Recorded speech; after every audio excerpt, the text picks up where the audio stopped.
Imagine this. You're laughing with your friends on a tropical hike, your heart light, your spirit free until you stumble upon the freshly decapitated body of a wild animal. The head is missing, the cut is too clean, and before you can even breathe, it's gone or replaced by something strung up in the trees, dripping with a sickly green fluid. That's when you hear it, a scream so blood-curdling, so human, that you know someone or something is still out there with you. Spring break is supposed to be about freedom, parties, beaches, and escape. But for some, it becomes the doorway into a nightmare they'll never forget. From stalkers who creep behind closed doors, pretending to deliver food, to strangers who slash your car tires after brandishing a knife on a deserted beach, to predators who try to slip something sinister into your drink, these aren't wild campfire tales. These are true horror stories that happen to people just like you. Welcome to The Price Paid. If you're brave enough to keep watching, hit subscribe and step into the shadows with us, because the scariest part of these stories is knowing they really happened. I was young, reckless, and chasing adventure when I found myself deep inside the El Yunque rainforest of Puerto Rico. The plan was simple. Spring break, a little rum, a little weed, and a girlfriend who convinced me that breaking the rules would make the trip unforgettable. Maria was persuasive in ways that only someone you're head over heels for can be. When she suggested we ignore the barrier and hike the closed trail, I agreed. The thought of being alone with her in the only tropical rainforest under U.S. protection felt more like a gift than a risk. But that gift quickly turned into a curse. At first, the forest seemed to reward our rebellion. We laughed as we slipped past the wooden barricade, feeling like kids sneaking into a forbidden amusement park after dark. The air was thick with humidity, the smell of earth, and wet leaves rising with every step. Waterfalls trickled from the cliffs above, and parrots darted through the canopy like streaks of living color. Maria's hand in mine, her laughter echoing between the trees, made me think the forest was ours alone. But paradise has a way of turning, and in one sharp moment, the atmosphere shifted. Maria stopped suddenly, gasping so hard she nearly knocked me over. My eyes darted around for a snake, a wild boar, anything. That's when I saw it. Just off the trail lay a mongoose, large for its species, its body lying unnaturally still. My mind registered the horror before my words did. The animal's head was missing, the wound unnervingly clean. This wasn't the work of another animal. It was the deliberate act of a human hand wielding a blade. Maria clutched my arm, trembling. I tried to sound calm, muttering excuses like maybe it was a hunter, maybe an accident, though I didn't believe it myself. Hunting here was illegal. Leaving the body to rot in plain sight was unthinkable. But what chilled me wasn't just the act itself, it was the timing. The wound was fresh. Whoever had done this could still be nearby. I told Maria to keep walking, to put distance between us and that grotesque scene. But the rainforest no longer felt like a sanctuary. It felt like we had stumbled into something private, something forbidden, something we were never meant to see. For a mile we walked in silence. Maria's face was pale, her lips pressed into a line that told me she wanted to be anywhere but here. I cracked jokes, pointed at birds, tried to lighten the mood, but every sound in the forest now felt sinister. A snapping branch made me flinch. A shift in the wind felt like a presence moving behind us. Finally, Maria admitted she wanted to turn back. My stomach sank because I knew what that meant. We'd have to pass the mongoose again. I told her to keep her head down as we approached the spot, reassuring her she wouldn't have to see it a second time. But when we rounded the bend, my blood turned to ice. The mongoose was gone. Where it had once lain, the ground was disturbed, as if something or someone had dragged it away. I scanned the trees frantically, my pulse hammering in my throat, and that's when I saw it. Hanging from a low branch, swaying in the breeze, was the same mongoose. Its paws were tied together with twine, its body dripping a foul green liquid that hadn't been there before. The stench of rot already lingered in the air, though hours hadn't even passed. I cursed out loud, and Maria made the mistake of looking up. Her scream was the kind of sound you never forge a traw, primal, pure terror. I grabbed her hand and told her to run. We tore down the trail, branches clawing at our arms, mud splashing our legs. Somewhere behind us, a scream pierced the air. Not Maria's this time. A woman's voice, distant but filled with agony, as if someone was being attacked. It froze me mid-stride, my brain screaming that it wasn't possible, that we were alone here. But Maria sobbed and kept running, so I forced my legs to move. My chest burned. My breath came in ragged gasps. but the fear was stronger than exhaustion. We slowed only when Maria could no longer keep pace. I turned to walk backward, keeping my eyes locked on the trail behind us, waiting for movement. I was certain we would see someone burst from the trees, certain that whoever had strung up that animal and screamed like a banshee would come charging toward us. But no one did. The silence was worse than the noise. It was as if the forest itself was holding its breath. When the trailhead finally came into view, relief was short-lived. A park worker stood at the barricade, arms crossed, glaring. His anger was obvious. She had caught 2 kids breaking the rules. But when Maria stumbled out of the trees sobbing, her face streaked with tears, his expression changed. I blurted out the story in a rush, not leaving out a single detail. He stopped us mid-sentence and demanded we come with him. His seriousness only deepened my dread. At the ranger station, we retold everything to his supervisor, then again when police arrived. Each time I repeated the story, it sounded less believable even to my own ears. A headless mongoose, a body strung up with twine, a woman's scream in an empty forest. Maria sat silent, shaking, unable to speak. Her mother eventually came to collect us, her face a mix of anger and fear. We left without answers. The authorities never followed up, or if they did, I was never told. Maria and I broke up that summer, and contact with her family faded away. Whatever they might have heard afterward, I never knew. Years later, the memory hasn't faded. I can still smell the rot, still hear the scream echoing through the trees, still see the twine biting into that lifeless body. I try to tell myself it was some twisted hunter, some deranged local ritual, anything that fits within the realm of human explanation. But the truth is I don't know. And the not knowing is what haunts me most. Because if someone was in that forest with us, if someone staged that grotesque display and shrieked in the darkness, then they were watching us the entire time. And that means Maria and I were never as alone as we thought. Spring break is supposed to be about stars, sand, and freedom. For my friends and me, that was the idea behind our trip to a quiet stretch of Alabama coastline. No crowded resorts, no DJs blasting music, just a hidden beach where we could camp beneath the night sky. There were 4 of us: Jackson, Ariel, Isabel, and me. I also brought my dog, a Doberman named Bean, who loved the ocean more than any of us. At first, everything was perfect. The waves rolled in with that steady rhythm that calms the heart, and the horizon burned orange as the sun sank into the water. It felt like the start of a memory we'd all look back on fondly, but the memory twisted into something else entirely. We parked in a nearly empty lot and carried our gear across the sand. The air was cooling fast, and the hush of the deserted shoreline was almost eerie. Isabel had been here before and mentioned that locals sometimes fished overnight, but that night there was no one. No lanterns, no boats, no footprints in the sand. It was just us and the sound of the tide. Bean bounded ahead, his paws carving lines in the damp sand as he rolled and sprinted with the joy only dogs can express. We laughed, watching him. That joy wouldn't last. As we set up camp, Ariel pointed out a car moving slowly on the narrow access road behind the dunes. Thank you so An old much, SUV, my best friend. paint dull, headlights faint. It drove past once, then again a few minutes later. None of us said much at first, though I noticed Isabel frowning.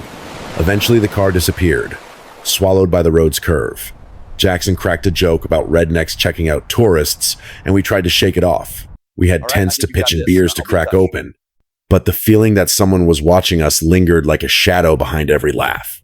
By the time we finished, the sky was fully dark. We sat in a circle, trading seltzers and beers, teasing each other, trying to lean into the carefree night we'd imagined. Bean lay beside me, ears perked, eyes always toward the dunes as if waiting for something. That was when headlights cut across the sand again. The SUV rolled to a stop directly parallel with our camp. For a long moment, it just idled there, engine rumbling. Then the driver's door opened. A tall man stepped out. The firelight didn't reach him clearly, but his silhouette was unmistakable: long limbs, awkward gait, something uneven in the way he walked. He started toward us. The girls fell silent, nervous, while Jackson and I got up to intercept him. Bean rose too, hackles raised, a low growl vibrating in his chest. "How's it going, man?" Jackson called, keeping his tone light. The man's response was slurred. "You're on my property." His words dragged, heavy with alcohol. I said we thought it was public land, pointing out there were no signs, but he didn't argue. Instead, he pulled something from his pocket. A knife gleamed in the firelight. Time slowed. My stomach lurched as the blade caught the glow of the flames. Bean exploded forward before I could react, his bark echoing across the beach. He launched himself at the man, jaws snapping on the arm that held the knife. The stranger screamed as Bean's weight drove him to the ground, the blade clattering into the sand. I shouted for Bean to let go, terrified he'd get stabbed. Miraculously, Bean obeyed, retreating to my side while still snarling. The man writhed in pain, clutching his bleeding arm, then scrambled to his feet and ran back toward the SUV. Tires spat sand as he sped away into the night. We ran back to the girls. Ariel's face was pale, Isabel clutching her phone with shaking hands. Their voices overlapped in panic bursts. "We need to leave. We need to go now." I hesitated. The idea of carrying all our gear through the pitch-black dunes made my skin crawl. But Isabel said the words that changed my mind. What if he comes back with a gun? That possibility was too real to ignore. Ariel dialed 911 while the rest of us packed frantically. Every sound of the night magnified. Bean stayed alert, pacing, growling softly at the darkness beyond the firelight. We made our way toward the lot, the sand dragging at our feet, the silence unbearable. Then, up ahead, flashing lights cut through the night.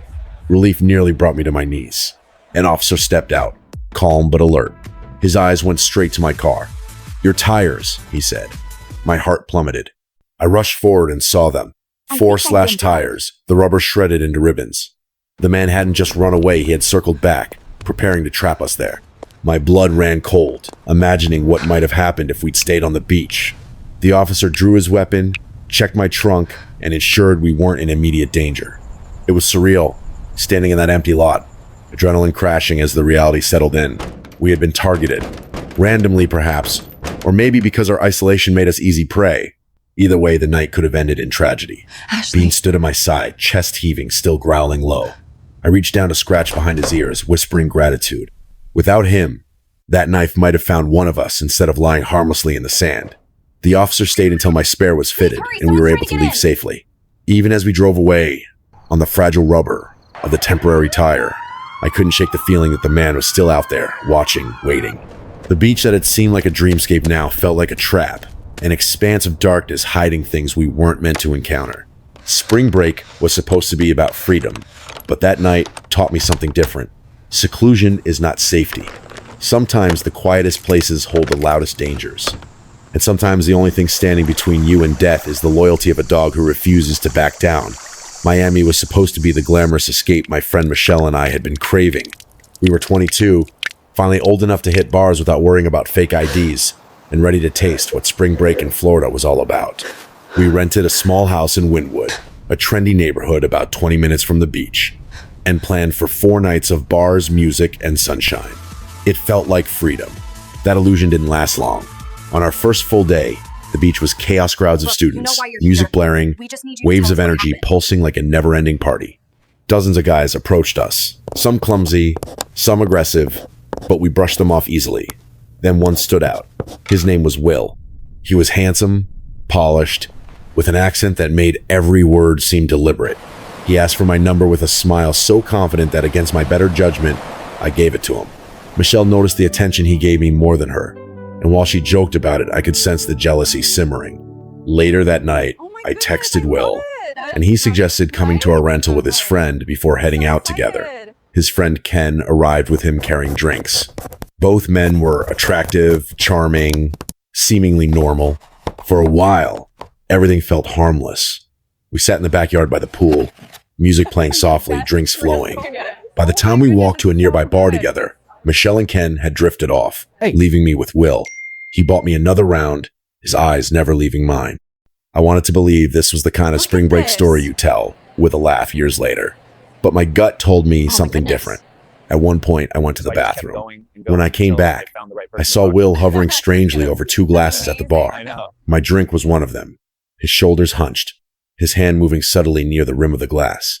My heart skipped. I tried to convince myself maybe he was just texting, but every instinct screamed otherwise. I didn't confront him. Instead, I backed away, searching frantically for Michelle. She was gone with Ken. My chest tightened. I pulled out my phone, texted her that I thought Will had tried to slip something into my drink. She didn't answer right away. I left the bar alone, walking quickly into the Miami night, trying not to panic.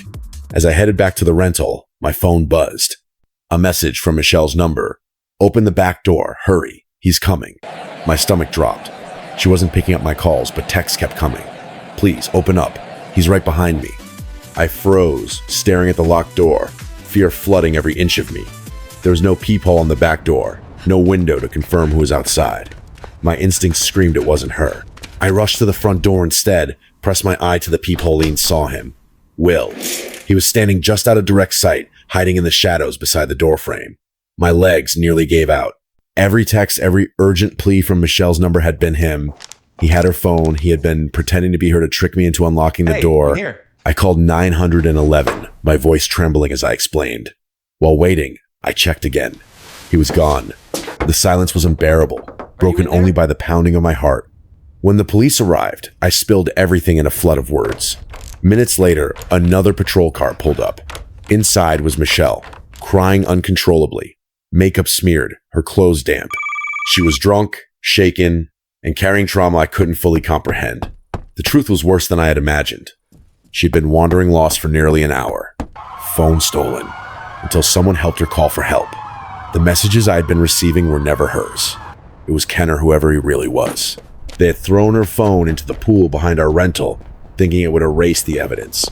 We filed a report, explained every chilling detail. The officers promised to pull bar surveillance and trace the numbers, but the follow-up was dismal. Weeks later, no word. The reality sank in. Will and Ken were probably still out there, prowling for their next victims, using new stolen phones and new false names. The system had failed us. What stuck with me most wasn't just the fear, but the betrayal of how close we had let them get. They weren't faceless threats in the night. They were men we welcomed into our rental, shared drinks with, laughed with, and in return, they plotted to drug, isolate, and possibly kill us. That night in Miami rewired something in me. I no longer trust strangers at face value. I guard my drink like it's my lifeline, because it is. I check locks twice, sometimes 3 times before I sleep. And every time I hear a phone buzz, I wonder about the messages that might not really be from the person they claim to be. Spring break is sold as a fantasy of sun and freedom. But for me, Miami became a reminder that danger wears disguises, often smiling, often charming, and sometimes standing right across from you with a glass in his hand. Charleston was supposed to be a charming escape, not a nightmare. My friend Lena and I were broke college juniors, desperate for a break but unable to afford Cancun or Hawaii. When we found a cheap Airbnb in the historic district, we jumped at the chance. 5 nights of food, sightseeing, and bar hopping in a southern city full of character sounded like the perfect spring break. The first couple of days were exactly what we wanted: quiet mornings, exploring cobblestone streets, lazy afternoons over sweet tea and fried seafood, and evenings drifting between rooftop bars with live music. It felt safe, vibrant, alive. We didn't know that someone was already watching us. It started with a text. We were eating at a small seafood spot Lena had found online, a hole-in-the-wall joint with fried shrimp and hush puppies, when my phone buzzed. The message was from an unknown number. It said simply, "Hey." I shrugged it off, figuring it was spam. But when I replied asking who it was, the next message came, "Look outside." My stomach tightened. I scanned the window beside our table, expecting maybe a friend, a prank. But nothing. Just the street, people passing by. No one waving, no one watching. Lena leaned over, frowning, and we both laughed nervously. It was probably just a wrong number, we told ourselves. That illusion lasted minutes. The next message shattered it. "Anna, my name." My throat went dry. This wasn't random. Whoever it was knew me. Lena reminded me about the giveaway we'd signed up for at a cafe on our first day. Those little win a free meal slips where you write your name and number. We had thought nothing of it at the time, but now it felt like a trap. Whoever was texting me had access to our information. Suddenly Charleston didn't feel so welcoming anymore. That night, we went to a rooftop bar hoping to shake the feeling. The crowd was young, the music loud, the kind of atmosphere where worries should melt away. For a while, it worked. I started to believe we'd overreacted. Then another text arrived. "That's a nice red jacket." My heart plummeted. I was wearing a bright red jacket, one of the only people in the room dressed that way. I spun around, scanning faces, but everyone looked like normal strangers drinking and laughing. No one staring, no one obvious. Yet someone in that crowd was close enough to describe my clothes. My skin crawled. We left, walking quickly back to the Airbnb, checking over our shoulders every few steps. No one followed us.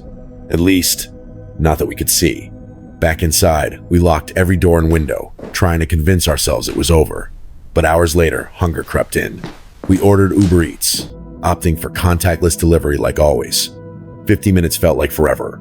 When the knock finally came at the door, I checked the peephole. A man in a hoodie stood there holding our food. Something felt wrong.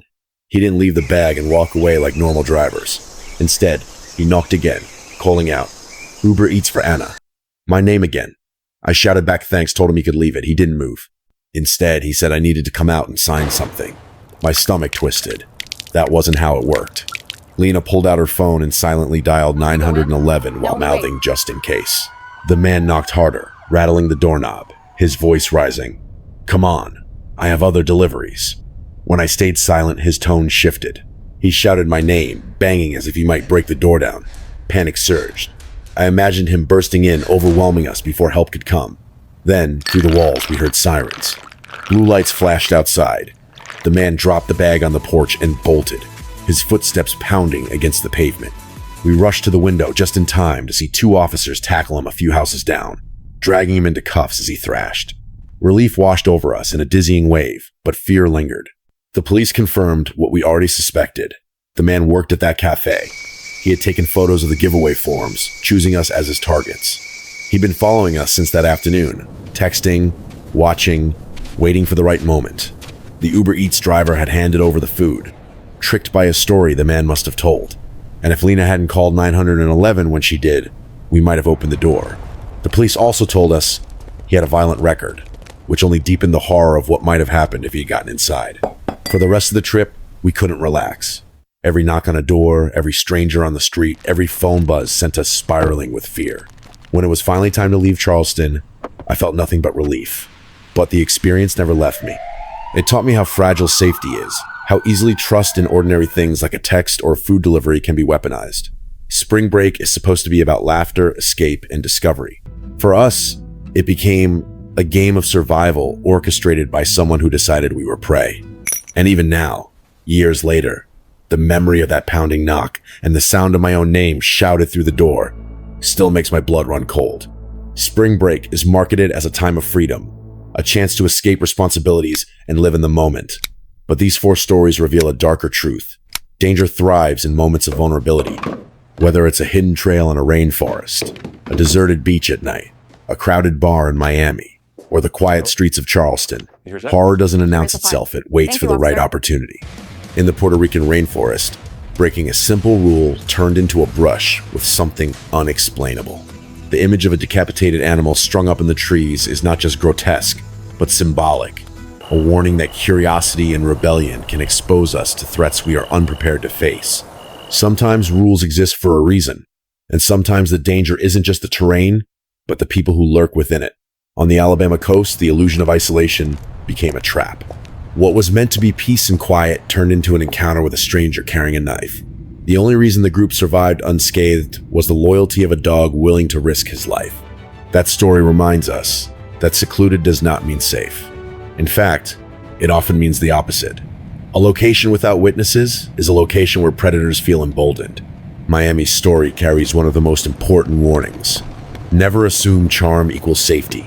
Predators do not always appear as monsters. They often wear smiles, offer drinks, and pretend to be friends. A spiked drink, a stolen phone, a message sent from a familiar number, all of it, designed to erode your defenses. Trusting your instincts can be the only thing standing between you and disaster. If something feels wrong, it probably is. Charleston's nightmare reinforces how even the smallest lapse in privacy can open the door to danger. A simple contest form with a name and phone number was enough to give a stalker the tools he needed. From there, technology and social engineering did the rest. What makes this story especially chilling is how normal everything seemed to give away. A text, a food delivery. The everyday can become deadly when in the hands of someone with malicious intent. What ties these stories together is a single truth. Survival depends on awareness, boundaries, and the willingness to act. Don't hike closed trails. Don't stay in isolated places without backup plans. Guard your drinks and your devices. Double check who's at your door before you unlock it. And most importantly, listen to the alarm bells in your gut. They are there for a reason. Horror is not confined to haunted houses or old legends that walks among us, disguised as ordinary people in ordinary situations. And if spring break teaches us anything, It's that safety must never be taken for granted, because in the end, safety always has a price. Welcome to The Price Paid. If you value the truth behind these dark realities, subscribe and stay with us. The stories are real, the warnings are necessary, and the shadows are closer than you think.